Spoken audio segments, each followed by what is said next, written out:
Life before Thin Within, for me, I have to go all the way back to when I graduated from high school. When I graduated from high school, I weighed 195 pounds. I was 6 feet 5 inches tall. When I graduated from college 5 years later, I was 295 pounds. And then I went into the professional community and inched my way up over the next 5 years to 320 pounds. And I was there for a good 5 years, and I was quite comfortable being there.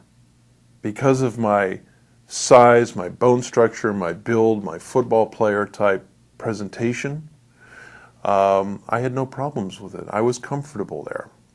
Right? The only issue was I knew it was not right because I would walk down the halls at work and I could actually feel my face bouncing. And I said, this is not right. All right?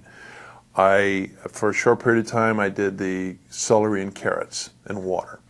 All right? And that was, all I got out of that is I now hate carrots because that's all I ate. Okay? So a friend of mine introduced me to the Thin Within program. I happened coincidentally to be on a 6-month assignment over in Europe, and for the time that I was over there, I went through the book and released 35 pounds. I went from 320 to 285, and I've been there now for 9 to 10 years, and it's a new comfort level, a new comfort setting for me. And what I'd like to do now is take the program again, perhaps another 35 to 50 pounds of reduction.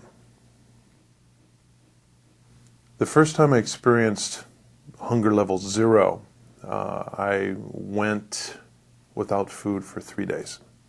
And I found it was very easy to do for me. That coupled with the more I learned about the program, I learned more and more just how little food or food intake we really need to get by.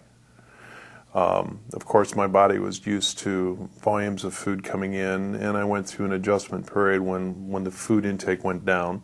I had tendencies for hypoglycemia. So when I got through that stage, riding at a 0, riding at a 1 or a 2 was not a challenge, particularly when you realize how you were abusing yourself, consistently eating at an 8 or a 9 or a 10. The hunger scale has been very useful for me in a number of ways. It's helped me to stop and just pause in this crazy environment that we're in, not only for food, but for work, for things that need to be done around the house, for spending time with my wife, for spending time with my 4-year-old daughter. I mean, it set a model for me just to stop and, as said in